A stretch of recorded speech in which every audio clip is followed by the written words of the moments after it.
আসসালামু আলাইকুম। Ridwan reaction BD চ্যানেলে আপনাদেরকে স্বাগতম। তো ভিউয়ার্স, আজকে খুব ইন্টারেস্টিং একটা ভিডিও দেখব। আজকে এমন একজনের ভিডিও দেখব যিনি ইসলাম বিরোধী বই লিখতে লিখতে ইসলামের প্রেমে পড়ে গেছেন। তো ভিডিওটি অনেক ইন্টারেস্টিং হতে চলেছে, আপনারা অবশ্যই সম্পূর্ণ ভিডিওটি দেখুন। আর ভিডিওটির অরিজিনাল লিংক ডিসক্রিপশন বক্সে পেয়ে যাবেন, ওখান থেকে চেক আউট করতে পারেন। আর ভিডিওটি শুরু করার আগে যারা আমাদের চ্যানেলটি এখনো সাবস্ক্রাইব করেননি তারা আমাদের চ্যানেলটি সাবস্ক্রাইব করে পাশে থাকা বেল বাটনটি অল করে দিন। তো ভিউয়ার্স, আর কথা না বাড়িয়ে এবার ভিডিওটি শুরু করা যাক। কিভাবে এবং কেন আপনি ইসলাম বিরোধী বই লেখার সিদ্ধান্ত নিয়েছিলেন? ইমানের দৃষ্টিকোণ থেকে আপনার জীবন কেমন ছিল? আপনি কিসে বিশ্বাস করতেন? ইসলামের প্রতি আপনার সবচেয়ে অনুশোচনীয় কটাক্ষমূলক মন্তব্য কোনটি ছিল? তখন আপনার আশেপাশের মানুষদের প্রতিক্রিয়া কেমন ছিল যখন আপনি ইসলাম গ্রহণ করেছিলেন? আমি ভেবেছিলাম ইসলাম একটি মিথ্যা ধর্ম, ইসলাম বিপজ্জনক। আমি 2000-এরও বেশি হত্যার হুমকি পেয়েছি এবং অবশেষে আমি ইসলামের বিরুদ্ধে বই লেখার সিদ্ধান্ত নিয়েছিলাম। হে আল্লাহ, আমাকে এমন একটি নিদর্শন দেখান যাতে আমি সম্পূর্ণ নিশ্চিত হতে পারি যে এটিই সেই পথ। এই কারণে আমি 2 দিন ধরে ঘুমোতে পারিনি। আমি মেনে নিতে পারছিলাম না, ভীষণ অদ্ভুত লাগছিল। আসসালামু আলাইকুম জোরাম ভ্যান ক্লাভেরেন ভাই, আমাদের আমন্ত্রণ গ্রহণের জন্য আপনাকে অসংখ্য ধন্যবাদ এবং আপনাকে আমাদের মাঝে পেয়ে আমরা আনন্দিত। প্রথমে আপনাকে জিজ্ঞেস করতে চাই, জোরাম কে? ওয়ালাইকুম আসসালাম। আপনাকে অসংখ্য ধন্যবাদ আমাকে আমন্ত্রণ করার জন্য। এখানে আসতে পেরে আমি খুবই গর্বিত। জোরাম ভ্যান ক্লাভেরেন 23শে জানুয়ারি জন্মগ্রহণ করেন 1979 সালে অ্যামস্টারডাম শহরে একটি খুবই সাধারণ পরিবারে। বাবা, মা, ভাই, ছোট বোন, একটি বিড়াল। অ্যামস্টারডামেই আমার জন্ম এবং বেড়ে ওঠা। একটি সক্রিয় প্রোটেস্ট্যান্ট খ্রিস্টান পরিবারে। উচ্চ মাধ্যমিক শেষ করার পর তুলনামূলক ধর্মতত্ত্ব নিয়ে পড়াশোনা শুরু করি। কয়েক বছর শিক্ষকতা করেছি। নেদারল্যান্ডসে তখন অনেক কিছুই ঘটেছে, বিশেষ করে আমার জীবনে। এখন যখন আমি পুরো বিষয়টা অবলোকন করি ইসলাম ধর্মের ব্যাপারে, আমি ফ্রিডম পার্টির জন্য রাজনৈতিকভাবে সক্রিয় হয়ে উঠলাম, সাংসদ মনোনীত হলাম এবং শেষে আমি ইসলাম বিরোধী বই লেখার সিদ্ধান্ত নিলাম, যার শুরুটা হয়েছিল ইসলাম বিদ্বেষ দিয়ে, পরিণত হয় আল্লাহকে খুঁজে পাওয়ার একটি মাধ্যমে এবং আমি মুসলিম হওয়ার মধ্য দিয়ে এই পথের সমাপ্তি। ইমানের দৃষ্টিকোণ থেকে আপনার জীবন কেমন ছিল? আপনি কিসে বিশ্বাস করতেন? মুসলিম হওয়ার আগে আমি রিফর্ম চার্চের একজন প্রোটেস্ট্যান্ট খ্রিস্টান ছিলাম। আমরা বাইবেল পড়তাম, বাইবেল অনুসারে আমাদের নাম রাখা হয়েছিল, খ্রিস্ট ধর্মে দীক্ষা দেওয়া হয়েছিল, গির্জায় যেতাম, ইত্যাদি ইত্যাদি। তো আমরা বলতে গেলে বেশ ধার্মিক খ্রিস্টান ছিলাম। অবশ্যই আমি বিশ্বাস করতাম যে একজন সৃষ্টিকর্তা আছেন। আমি জান্নাত জাহান্নামে বিশ্বাস করতাম। আমি ফেরেশতা ওয়াহিতেও বিশ্বাস করতাম। এবং অবশ্যই যে ব্যাপারটি খ্রিস্টানদের মুসলিমদের থেকে আলাদা করে সেটি হলো যে আমি বিশ্বাস করতাম যীশুখ্রিস্ট ঈশ্বরের পুত্র ছিলেন এবং আরেকটু দার্শনিকভাবে বলতে গেলে আমি তাকেই ঈশ্বর বলে মানতাম। আমি অবশ্যই পুনরুত্থানে বিশ্বাস করতাম এবং এও বিশ্বাস করতাম যে যীশুকে ক্রুশবিদ্ধ করা হয়েছিল এবং আমি প্রায়শ্চিত্তে বিশ্বাস করতাম। কিন্তু যেহেতু ট্রিনিটি খুব জটিল একটি ধারণা, আপনি বিশ্বাস করুন আর নাই করুন, এটি এখনো বেশ জটিল। কারণ বাইবেলের মতে ঈশ্বর অবিনশ্বর, কিন্তু আপনি যদি অবিনশ্বর হন এবং একই সাথে আপনার যদি মৃত্যু হয়, আপনি তো একই সময়ে অমর এবং মরণশীল হতে পারেন না। তো একটু বড় হওয়ার পর, ধরুন 15-16 বছর বয়সে, আমি প্রশ্ন করা শুরু করি সেসব বিষয়ে, যেসব আমার কাছে খুব যৌক্তিক মনে হতো না। আমি অনেক ধর্মযাজক, প্রচারক, এমনকি রাব্বিদের সাথেও কথা বলেছি, কিন্তু তাদের দেওয়া উত্তরগুলো সন্তোষজনক ছিল না, যেটি বিষয়টিকে আমার জন্য আরো জটিল করে ফেলেছিল।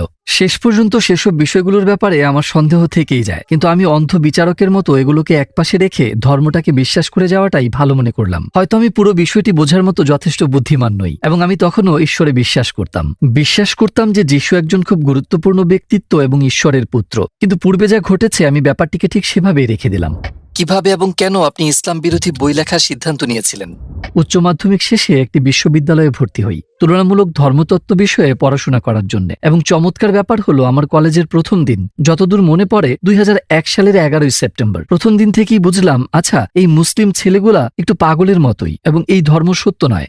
তার কয়েক বছর পর নেদারল্যান্ডসে একজন লোক নাম থিউ ভ্যান গগ, উনি একজন বিখ্যাত চলচ্চিত্র নির্মাতা ছিলেন, যাকে রাস্তায় মেরে ফেলা হয়েছিল, তাকে গুলি করা হয়েছিল, তার গলা কাটারও চেষ্টা করেছিল এবং তারা তার পেটে ছুরি ঢুকিয়ে একটি চিঠি রেখে যায় আয়ান হির্সিয়ালি নামের এক মেয়ের জন্য। ওখানে লেখা ছিল, এরপর তোমার পালা। তো এটি আমার ইসলাম বিদ্বেষী অনুভূতিগুলোকে এমনভাবে দৃঢ় করেছিল যে ভাবলাম আমাকে রাজনীতিতে যুক্ত হয়ে কিছু করতে হবে এবং দেশকে ক্ষতির হাত থেকে বাঁচাতে এই অশুভ শক্তিকে থামাতে হবে। আপনি ইসলামের জন্য রাজনীতি শুরু করেছিলেন? হ্যাঁ, এবং সত্যি এটি ইসলামের কারণে ছিল, আর এটি মূল কারণ ছিল আমার বই লেখার, মানুষকে বোঝানোর জন্য যে কেন ইসলাম পৃথিবীর জন্য বিপজ্জনক। আমি যখন বই লিখছিলাম, একটু আগেই যে প্রশ্নগুলোর ব্যাপারে বললাম, খ্রিস্ট ধর্মের ব্যাপারে আমার সেই সন্দেহগুলো আবার মাথায় ঘুরতে লাগলো, এবং অবশ্যই সেটি সত্যের ব্যাপারেই ছিল, কারণ আমি একজন বিশ্বাসী খ্রিস্টান ছিলাম, এবং আমার যে খ্রিস্টান প্রশ্নগুলো ছিল সেগুলোর উত্তর খুঁজে পেলাম ইসলামের আলোকে। কারণ অবশ্যই যখন আমি বই লেখা শুরু করি, অনেকে ভেবেছিলেন যে এটি একটি রাজনৈতিক বই, কিন্তু সেটি রাজনৈতিক বই ছিল না, এটি ধর্মীয় বই ছিল। কারণ আমি মানুষকে দেখাতে চেয়েছিলাম ইসলাম ধর্ম হিসেবে কেন ভয়ঙ্কর, এবং আমি খ্রিস্টান দৃষ্টিকোণ থেকে বইটি লিখছিলাম। অতএব শুরুতে আমি খ্রিস্টান ধর্মে ঈশ্বরের ধারণা এবং ইসলামিক ধারণার একটি তুলনা তৈরি করতে চাইলাম। আমার ট্রিনিটির ব্যাপারে বেশ কিছু সন্দেহ ছিল, এবং আমি ইসলামে তাওহিদ মানে ঈশ্বরের একত্ব দেখলাম, হ্যাঁ, এবং সেটি আরো যৌক্তিক মনে হলো। আর তারপর আমি ভাবলাম, বেশ, আমি বাইবেল আবার পড়ব, আরো জানতে, নিজেকে পুনরায় ঝালিয়ে নিতে। আচ্ছা, কেন ইসলামে যে তাওহিদের ধারণা, এক স্রষ্টার ধারণা, সেটি কেন খ্রিস্টান কনসেপ্টে নেই? কিন্তু যখন আমি ওল্ড টেস্টামেন্ট পড়ছিলাম, দেখলাম যে ওল্ড টেস্টামেন্টে রাসূল বারবার বলেছেন এক ঈশ্বর, এক ঈশ্বর, এক ঈশ্বর। আর তারপর আমি ভাবলাম, ঠিক আছে, তাহলে আমি নিউ টেস্টামেন্টেও শুধু যীশুখ্রিস্টের বাণীগুলো দেখি। নিউ টেস্টামেন্টে একটি গল্প ছিল এমন যে কোথাও একজন লোক এসে যিশুকে প্রশ্ন করে, জীবনের সবচেয়ে গুরুত্বপূর্ণ জিনিস কি, আমি কিভাবে স্বর্গ লাভ করব? এবং তিনি বললেন, দুইটি জিনিস রয়েছে। তিনি বললেন, হে ইসরায়েল, তোমার ঈশ্বর এক, এবং তোমার প্রতিবেশীর সাথে এমন ব্যবহার করো যে ব্যবহার তুমি পেতে চাও। তো আমি ভাবলাম, যীশুখ্রিস্ট নিজেও এখানে স্বীকার করছেন, হে ইসরায়েল, তোমার ঈশ্বর এক। আমি বুঝলাম মুসলমানদের এক ঈশ্বর ভাবনাটি ট্রিনিটির চেয়ে বেশি যুক্তিযুক্ত, এবং এই ধারণাটি ওল্ড এবং নিউ টেস্টামেন্টের সাথে সম্পূর্ণ মিলে যাচ্ছে। কিন্তু আমি জানি খ্রিস্ট ধর্ম অন্য কিছু শেখায়। বাইবেলে ঈশ্বর সম্পর্কে যে ধারণা পাওয়া যায় তারা ঠিক তা শেখায় না। তো কয়েক সপ্তাহ গবেষণা করে বেশ কিছু বই পড়ার পর ভাবলাম, ঠিক আছে, হয়তোবা ঈশ্বরের একত্ববাদের ধারণাটি সত্য। তো এভাবেই শুরু হয়েছিল। আপনার গবেষণার জন্য কোন কোন উৎস থেকে সাহায্য নিয়েছিলেন?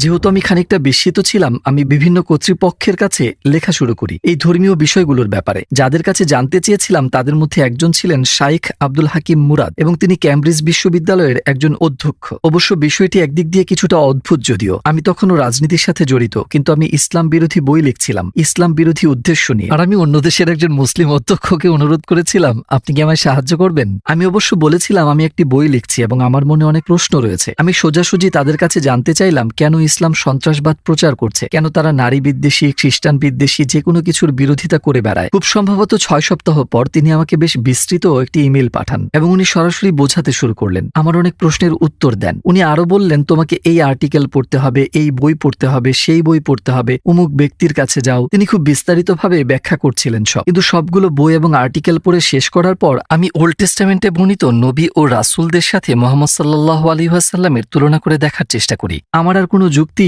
অবশিষ্ট ছিল না এটা দাবি করার জন্য যে বাকিরা রাসূল কিন্তু তিনি নন। আমি চিন্তা করলাম, বেশ, আমি যদি মুসা আলাইহিস সালামকে মেনে নিতে পারি, তবে রাসূল সাল্লাল্লাহু আলাইহি ওয়াসাল্লামকে কেন নয়? তাহলে নিশ্চয়ই সেখানে অন্য কারণ থাকবে। আমি ভাবছিলাম, কেন আমি তাকে রাসূল বলে মেনে নিতে পারছি না? হয়তো তার অনেকগুলো স্ত্রী ছিল তাই। কিন্তু আবার আমরা যদি সুলাইমান, রাজা দাউদ কিংবা ইব্রাহিম আলাইহিস সালাম প্রমুখদের দেখি, ওল্ড টেস্টামেন্টে এমন আরো অনেক নবী রয়েছেন যাদের একাধিক স্ত্রী ছিল। আর ধর্মগ্রন্থের বাইরে দেখলেও সাংস্কৃতিকভাবে ইউরোপ, আফ্রিকা, এশিয়া সবখানেই বিভিন্ন কারণে মানুষদের একাধিক স্ত্রী ছিল। তো ভাবলাম, বেশ, এটা কোনো যৌক্তিক কারণ হতে পারে না। একের পর এক সব যুক্তি বাদ পড়তে লাগলো। শেষে আমি ভাবলাম, আমাকে বলতেই হবে, হয় এদের কেউই রাসূল নন, যা আমার পক্ষে মেনে নেওয়া সম্ভব হচ্ছিল না। কারণ তাদের জীবদ্দশায় যা করেছিলেন, বলেছিলেন যে অলৌকিক ঘটনাগুলো ঘটেছিল ইত্যাদি কারণে তারা যা বলতেন এবং করতেন সে ব্যাপারে নিশ্চিত ছিলেন, কেননা তারা রাসূল। এরপর আমি বললাম, ঠিক আছে, ভালো কথা, তাহলে আমাকে মুহাম্মদ সাল্লাল্লাহু আলাইহি সাল্লামকে নবী হিসেবে মেনে নিতে হবে। আমি সন্দেহ করেছিলাম। প্রথমে আমি ভেবেছিলাম যে তিনি আমার জানা ইতিহাসের সবচেয়ে খারাপ মানুষ। পরে ভাবলাম, হয়তো উনি অতটা খারাপ নন, কিন্তু তিনি রাসূল নন। শেষে সন্দেহ হতে শুরু করলো তিনি হয়তো একজন রাসূল। হ্যাঁ, অবশ্যই এতটুকু আসতে আমার অনেক বই পড়তে হয়েছে। প্রফেসর আব্দুল হাকিম মুরাদের সবচেয়ে বুদ্ধিমান পরামর্শ ছিল, তিনি বলেছিলেন, আপনি ইসলাম বিরোধী যে বইগুলো পড়ছেন সেগুলো সব অমুসলিমদের হাতে লেখা। তিনি বললেন, যদি আপনি খ্রিস্ট ধর্মের ব্যাপারে জানতে চান তাহলে নাস্তিকদের বই পড়বেন না, আপনি খ্রিস্টান লেখকদের বই দিয়ে শুরু করবেন। কেন তারা এটিতে বিশ্বাস করে, তাদের যুক্তিগুলো কি? আপনাকে ইসলামের বিষয়েও ঠিক একই কাজ করতে হবে। তো আপনি ইসলামের ধর্মীয় শিক্ষক, পণ্ডিত, তাদের বই পড়া শুরু করুন। আর তখন আপনি জানতে পারবেন, যদি আপনি বইগুলোর তুলনা করেন, তো একই বিষয় নিয়ে মুসলিম লেখকরা লিখেছেন একভাবে এবং অমুসলিমরা লিখেছে অন্যভাবে। আপনি বুঝতে পারবেন কোথায় তারা ভুল করেছে, কোন জায়গায় তারা শব্দের ভুল ব্যাখ্যা করেছে। কখনো হয়তো না জেনেই তারা ভুল করে ফেলে, কিন্তু যেহেতু তারা বোঝেনি কোথায় কি ভুল হয়েছে বা কোথাও কিছু বাদ পড়েছে কিনা, তো দিন শেষে আপনি দেখবেন ঠিক এসব ভুলভ্রান্তির কারণেই প্রতিদিন নতুন নতুন নতুন ধর্ম তৈরি হচ্ছে। আমি তার পরামর্শই অনুসরণ করলাম। আমি রাসূল সাল্লাল্লাহু আলাইহি ওয়াসাল্লামের জীবনী পড়েছি তার কথা মতে। আমি মার্টিন লিংসের the life of the prophet based on the earliest source of Muhammad পড়েছি। মার্টিন ধর্মান্তরিত ব্যক্তি ছিলেন, তো তার দেখানো যুক্তির ধরন, তার লেখার পদ্ধতি সবকিছু আমাকে আকৃষ্ট করেছিল, কারণ কোনো একটি বিষয়ে আমাদের দুজনের চিন্তার ধরন সম্পূর্ণ এক ছিল। বইটি পড়ার পরেই প্রথম আমি তাকে একজন সামরিক নেতার দৃষ্টিতে দেখা বন্ধ করি, কারণ আগে তার কথা চিন্তা করলেই মাথায় শুধু যোদ্ধার ছবি ভাসত। কিন্তু বইটি পড়ে আমি তাকে একজন বাবার ভূমিকায় দেখতে পাই, একজন বন্ধু, শিক্ষক ইত্যাদি। তার অনেক চরিত্র আমার সামনে আসে এবং আমি চাইলেই অনেক কিছুই বলতে পারি, কিন্তু এটা কখনোই বলতে পারবো না যে তিনি ভালো মানুষ নন। তো তার চরিত্র আমাকে তার ব্যাপারে আরও পড়তে ও জানতে আগ্রহী করে তোলে। আপনার গবেষণায় কোন বিষয়টি আপনাকে অবাক করেছে? হিন্দ বিনতে উদ্বার গল্পটি আমার জন্য একটা সুইচের মতো ছিল, যা আমাকে পুরোই বদলে দিয়েছে। কারণ আগে আমি ভাবতাম হিন্দ তার শত্রু আবু সুফিয়ানের স্ত্রী ছিল এবং এই হিন্দি হামজা রাদিয়াল্লাহু তাআলা আনহুকে হত্যা করার জন্য টাকা দিয়েছিল। রাসূল সাল্লাল্লাহু আলাইহি ওয়াসাল্লামের অত্যন্ত প্রিয় চাচা ছিলেন তিনি, আর যুদ্ধক্ষেত্রে তাকে হত্যা করা হয়। তারা তার কান কেটে আনন্দ মিছিল করে, তার নাক কেটে ফেলে। সে এক বিভৎস দৃশ্য। রাসূল এসব দেখে খুবই কষ্ট পেয়েছিলেন এবং এর অনেক অনেক বছর পর রাসূল ক্ষমতা অর্জন করলেন, মক্কায় ক্ষমতাসীন হয়ে ফিরে এলেন। সেখানে হিন্দু উপস্থিত ছিল। বইটি পড়ার এই পর্যায়ে এসে ভাবলাম এইবার বুঝি তাকে ক্রুশবিদ্ধ করা হবে বা তার হাত কেটে ফেলা হবে বা এমন কিছু, কিন্তু তিনি বললেন আমি এখন তার দিকে তাকাতে পারবো না, কিন্তু সবাইকে ক্ষমা করে দেওয়া হলো এবং সে যদি থাকতে চায় তবে মুসলিমদের সাথে থাকতে পারবে, আর না হয় চলে যেতে পারে, কিন্তু এখন থেকে আর কোনো প্রকার রক্তপাত চলবে না। আর আমি ভেবেই অবাক হচ্ছিলাম তাকে ক্ষমা করে দেওয়া হয়েছিল। যদি আপনি এমন একজনকে ক্ষমা করতে পারেন যে আপনার প্রাণপ্রিয় চাচাকে হত্যা করেছে, যদি সে তার শরীরের বিভিন্ন অংশ কেটে অন্যদের দেখিয়ে উল্লাস করে, সে আপনাকে আর আপনি যা কিছু প্রচার করছেন সেটাকে অপমান করছে, এটিই প্রকাশ করে আপনি কতটা মহান চরিত্রের অধিকারী। এটি একটি অসাধারণ গুণ, এটি অলৌকিক বিষয় যা আপনি কোথাও খুঁজে পাবেন না। আমি ভাবছিলাম কি অসাধারণ একজন মানুষ তিনি, আর এটি দেখার পর আমার সন্দেহগুলো নিয়ে আমি চিন্তায় পড়ে গেলাম। আমি তার চরিত্র দেখেছি, কিভাবে তিনি অন্যদের সাথে ব্যবহার করেন তা দেখেছি, শত্রুদের প্রতি তার আচরণ কেমন তা দেখেছি। আমার মনে হতে শুরু করে তিনি একজন রাসূল, কিন্তু তারপর আমি ভাবি ওহ এটা তো ভয়ঙ্কর, কারণ আমি ইতিমধ্যেই আল্লাহর একত্ববাদ স্বীকার করেছি আর এখন বলছি তিনি একজন রাসূল। যদি আমি আপনাকে বলি আল্লাহ এক এবং মুহাম্মদ তার রাসূল, তাহলে তো এটি প্রায় কালেমা পড়া হয়ে গেল। আমি ভাবলাম এবার থামতে হবে, বইগুলো পড়া বন্ধ করতে হবে, এটি আমাকে ভুল গন্তব্যে নিয়ে যাচ্ছে। তবে অবশ্যই আমি আর আগের মতো ইসলাম বিরোধী ছিলাম না। আমি যা যা পড়েছি, দেখেছি আর আমার অভিজ্ঞতার কারণে এখন আমি আপনাকে যা বলবো হয়তো রূপকথার মতো শোনাবে, কিন্তু এটা সত্যিই ঘটেছিল। আমার টেবিলের উপর সব বইগুলো ছড়িয়ে রাখা। যখন আমার মনে হচ্ছিল যে এটি একরকম কালেমা শাহাদাতি পড়া হয়ে গেল, আমি বিরক্ত হয়ে আপাতত সবগুলো বই সরিয়ে একটা উঁচু তাকে রেখে দিলাম। কিন্তু সেখানে এত বই ছিল যে অনেকগুলো বই তাক থেকে পড়ে গেল। পড়ে যাওয়া বইয়ের সাথে আল কোরআনও পড়ে গেল। আমি যখন বইটি তুললাম আমার হাত পড়েছিল ঠিক 22 নম্বর সূরার 46 নম্বর আয়াতে, যেখানে লেখা ছিল প্রকৃতপক্ষে তাদের চোখ অন্ধ নয় বরং তাদের হৃদয় অন্ধ। আমি ভাবলাম আরে এটি তো আমার আসল সমস্যা, কারণ আমার চোখ নয়, আমি স্পষ্ট দেখতে পারছি। নিজ হাতে যা লিখছি কেউই আমাকে সেই বই লিখতে জোর করেনি, কি লিখবো সেটাও কেউ বলে দেয়নি, নিজেই লেখা শুরু করেছিলাম। নিজের চোখে সব দেখতে পারছি। আচ্ছা মানলাম তিনি রাসূল, ঈশ্বর একজন, কিন্তু বিষয়টাকে গ্রহণ করতে পারছিলাম না, কারণ আমার চোখ অন্ধ ছিল না, আমার হৃদয় অন্ধ ছিল। আমি মন থেকে মেনে নিতে পারছিলাম না। আমার মনে হয় আমার নফস বা আমার অহংকারের কারণেই আমার মেনে নিতে কষ্ট হচ্ছিল। তখন আমি বললাম হে প্রভু, আপনি বাইবেলের ঈশ্বর নাকি কোরআনের আল্লাহ আমি আর পরোয়া করি না, আমাকে শুধু একটি মাত্র ইঙ্গিত দিন যাতে আমি শতভাগ নিশ্চিত হতে পারি এটাই সঠিক পথ। তারপর আমি ঘুমিয়ে পড়লাম, কিন্তু ঘুম থেকে ওঠার পর কেন জানি না মনের মধ্যে খুব শান্তি পাচ্ছিলাম। আমি সত্যিই খুব নিরাপদ বোধ করছিলাম। এর পূর্বে আমি কখনো এতটা শান্তি অনুভব করিনি। পুরো বিষয়টি নিয়ে আমার যে উদ্বিগ্নতা বা সন্দেহ ছিল সূর্যের তাপে তুষারের মতো, তা আমার মন থেকে পুরো উধাও হয়ে গেল। আমি ভাবলাম আমি মনে হয় মুসলমান হয়ে গেছি, তো এখন সবাইকে বিষয়টি জানানোর পালা। আপনার আশেপাশের লোকজনের প্রতিক্রিয়া কেমন ছিল যখন আপনি মুসলিম হয়ে গেলেন? আসসালামু আলাইকুম প্রিয় ভাই ও বোনেরা, আমরা দেখছি যে আমাদের দর্শকদের 80% মানুষজন আমাদের চ্যানেলে সাবস্ক্রাইব করেননি। আপনারা যেমনটি জানেন আমরা একটি অলাভজনক প্রতিষ্ঠান, আর আমরা আমাদের কোনো ভিডিওতে বিজ্ঞাপন চালাই না। আমাদের লক্ষ্যই হলো শুধু সত্যকে প্রচার করা। কাজটা ছোট হতে পারে, কিন্তু ইনশাল্লাহ অনেকের জন্য এটি পথ চলার সহায়ক হবে। এখন সাবস্ক্রাইব বাটনে ক্লিক করুন এবং একসাথে পথ চলি অনন্তকালের দিকে। আপনার আশেপাশের লোকজনের প্রতিক্রিয়া কেমন ছিল যখন আপনি মুসলিম হয়ে গেলেন?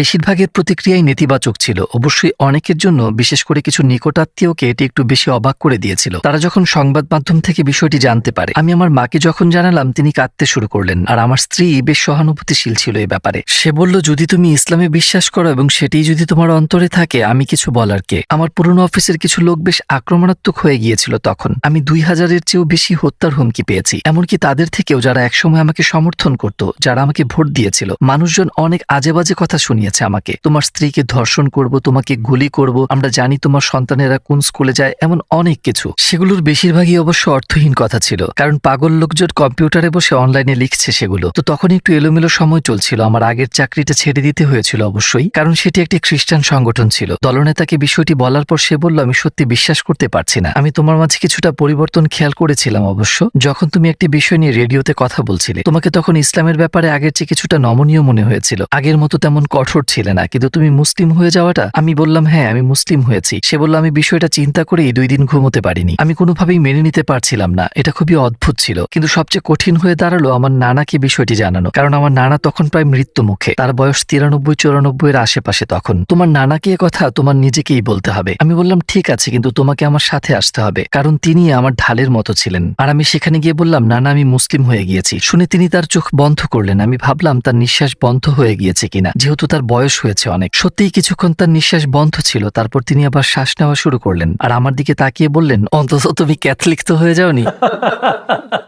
বেশ মজার ছিল বিষয়টি। আর শেষে আমার আগের রেডিওর বস আমাকে বলল, আমরা কিভাবে বুঝবো যে তুমি একদিন হিন্দু বা অন্য কিছু হয়ে যাবে না? বললাম, আমি কখনোই ধর্মকে বেছে নিইনি, শুধু এই একবার ছাড়া। আমার মুসলিম হওয়াটাই শুধু আমি বেছে নিয়েছি। এর আগেও আমি কোনো ধর্ম বেছে নিইনি। আমি খ্রিস্টান পরিবারে জন্মগ্রহণ করেছি, খ্রিস্টান হিসেবে বড় করা হয়েছে আমাকে। আর সেই কারণে যেসব ভালো জিনিস আমার কাছে এসেছে তার জন্য আমি খুব কৃতজ্ঞ। কিন্তু সেটা আমার সিদ্ধান্ত ছিল না। আর জীবনে একবারই আমি এই বিষয়ে সিদ্ধান্ত নিয়েছি, যখন আমি মুসলিম হওয়ার সিদ্ধান্ত নিলাম। আর এটি সবচেয়ে, যেমনটি আমি বললাম, আমার মনে হয় আমার নেওয়া সবচেয়ে গুরুত্বপূর্ণ সিদ্ধান্ত ছিল, সবচেয়ে যুক্তিসঙ্গত সিদ্ধান্তও ছিল। জীবনে কোনো সিদ্ধান্ত নিতে আমি বছরের পর বছর সময় লাগাইনি, শুধুমাত্র এই সিদ্ধান্তটি ছাড়া। প্রথম নামাজ আদায়ে আপনার কেমন লেগেছিল? অবশ্যই খুব সুন্দর একটি মুহূর্ত ছিল, বেশ আজবও লাগছিল বটে, কারণ একজন খ্রিস্টান হিসেবে আমি অবশ্যই ওভাবে প্রার্থনা করতে অভ্যস্ত ছিলাম না। আপনি আমার হাত জোর করেন আর হয়তো হাঁটু গেড়ে বসেন বাথ বা অন্য কিছুর সামনে। আমার মনে হয় ব্যাপারটা খুব সুন্দর যে আপনি সিজদা করছেন, অতঃপর আপনি সত্যিই আপনার প্রভুর কাছে গভীরভাবে মাথা নত করছেন। তাই আমার মনে হয় এটি অত্যন্ত বিনয়ী এবং সুন্দর একটি ব্যাপার।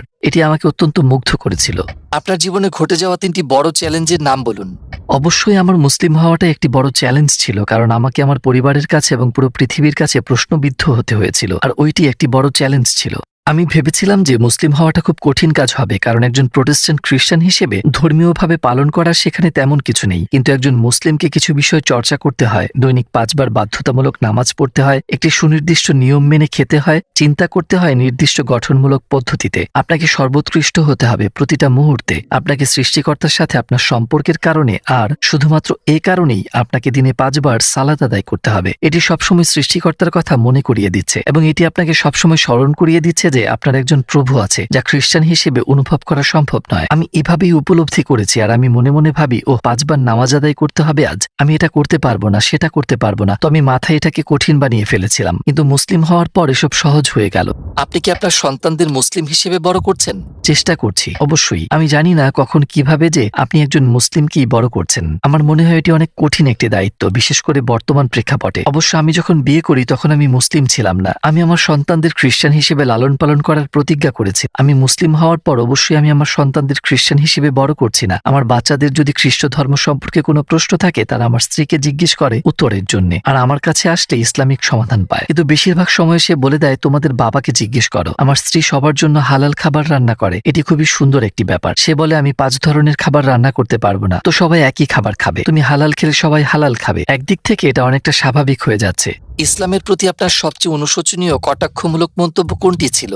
আমার মনে হয় ইসলাম মিথ্যা, কারণ এটি আমি প্রায়ই বলে থাকতাম, ইসলাম মিথ্যা, কোরআন বিষাক্ত গ্রন্থ। কিন্তু যখন আমি বলতাম ইসলাম মিথ্যা, তখন আমি পুরো ধর্মকে এবং তার সাথে যা আছে সবকিছুকেই বোঝাতাম। তো সেটি এক মাপের অনেক বড় জাহিলিয়াত ছিল আমার মতে।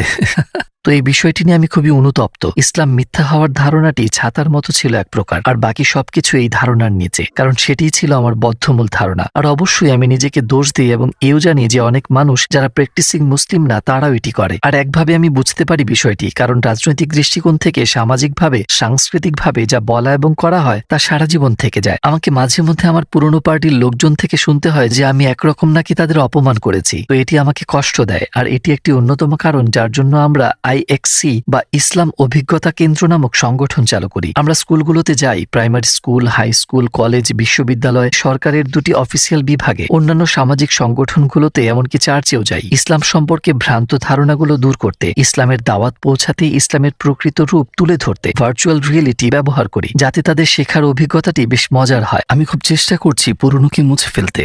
ইসলামের ব্যাপারে আমাদের কিভাবে গবেষণা করা উচিত? আপনি কি গুগলে সার্চ করার পরামর্শ দিবেন? না, আমি কোনোভাবেই গুগলের পরামর্শ দিব না, কিংবা গুগল সার্চ করা আমার সর্বশেষ পরামর্শ হবে। বরং আমি মনে করি বই হাতে নিয়ে পড়াটা খুব গুরুত্বপূর্ণ। আমি মার্টিন লিন্সের লেখা মুহাম্মদ সাল্লাল্লাহু আলাইহি ওয়াসাল্লাম আরবের আদি ইতিহাস ও ঐতিহ্য নির্ভর জীবনী বইটি পড়তে বলবো, যে বইটি সম্পর্কে আগেই বলেছি সবুজ রঙের। আর আমি মনে করি প্রথমেই আমাদের কোরআন নিয়ে গভীরভাবে ঘাটাঘাটি না করাই উচিত, কারণ এটি খুবই জটিল একটি কিতাব। আর আপনার যদি এমন কেউ না থাকে যে আপনাকে শিখিয়ে দিবে আপনি কি পড়ছেন, বিশেষ করে অনেকেই আছেন যারা ইসলামের ব্যাপারে কিছুই জানেন না, আরবি ভাষা পারে না বা আরব দেশের মানুষ নন, তখন আপনাকে কোরআনের ব্যাখ্যা পড়তে হবে বা অনুবাদ পড়তে হবে, এবং অনেক ক্ষেত্রেই সেগুলো পুরো সত্য নাও হতে পারে। তো আমি সবাইকে পরামর্শ দিব সিরাত, রাসূল সাল্লাল্লাহু আলাইহি ওয়াসাল্লামের জীবনী পড়তে, রাসূলের চরিত্র ও জীবন নিয়ে পড়াশোনা করতে, কারণ সেসব ইতিহাসও আমাদের অনেক কিছু শেখায়। তার জীবনটাই ছিল কোরআন, তিনি নিজেই জলজন্ত কোরআন ছিলেন। তার সুন্নাহ নিয়ে পড়াশোনা করুন। আর আমার মতে এটি ইসলামকে খুঁজে পাওয়ার সর্বশ্রেষ্ঠ উপায়। আপনার শেষ মন্তব্য হিসেবে কিছু কি বলতে চান? আমি মুসলিম হওয়ার পর অনেক সুখী হয়েছি, তাই আমি সবাইকে ইসলামের দাওয়াত দিতে চাই, কারণ এটি আপনার হৃদয় ও অন্তরে প্রশান্তি ছড়িয়ে দেয়। এটি একমাত্র সত্য ধর্ম, কথাটি আপনার হৃদয় ও অন্তরকে পরিতৃপ্ত করে দেয়। কমপক্ষে এটিকে ইসলামের দৃষ্টিকোণ থেকে দেখার চেষ্টা করুন। রাসূলের জীবনী পড়ুন এবং জানুন। মুসলিমরা যা বিশ্বাস করে, কেন করে, তা বোঝার চেষ্টা করুন। মুসলিমদের ব্যবহার দেখে সিদ্ধান্ত নেবেন না, কারণ সব মুসলিম কিন্তু প্রকৃত মুসলিম নয়। আমিও প্রকৃত মুসলিম হতে পারিনি এখনো, আমিও সবসময় মুসলিমদের মতো চলতে পারি না। আমি সহ আমাদের সবারই চলা উচিত। কিন্তু আপনি সব উদাহরণের শ্রেষ্ঠ উদাহরণ রাসূলকে অনুসরণ করুন। আপনি যদি তার জীবনী পড়েন, তাহলে হয়তো আপনি নিশ্চয়ই সত্যের সঠিক দিক নির্দেশনা পাবেন। সাবস্ক্রাইব করুন। তো ভিউয়ার্স, আপনারা এই ভিডিওটির মাঝে দেখলেন একজন খ্রিস্টীয় ধর্মীয় ভাই ইসলামের বিরুদ্ধে বই লিখতে গিয়ে সে নিজেই মুসলিম হয়ে গিয়েছেন। আর আপনারা এই ভিডিওটির মাঝে তার ইসলাম ধর্ম গ্রহণের জীবনী সম্পর্কে জানতে পেলেন। তো ভিউয়ার্স, ভিডিওটি আপনাদেরকে কেমন লাগলো আপনারা অবশ্যই কমেন্টে জানাবেন। আর ভিডিওটি ভালো লাগলে লাইক কমেন্ট বেশি বেশি করে শেয়ার করে দিবেন। আর নেক্সট টাইম কেমন ভিডিও পেতে চান আপনারা অবশ্যই কমেন্টে জানাবেন। নিয়মিত যারা আপনারা আরো এমন ভিডিও দেখতে চান তারা চ্যানেলটি অবশ্যই সাবস্ক্রাইব করে পাশে থাকা বেল বাটনটি অল করে দিন। তো ভিউয়ার্স, আজকে পর্যন্ত আরেকটি নতুন ভিডিও নিয়ে দেখা হবে। ধন্যবাদ। আল্লাহ হাফেজ।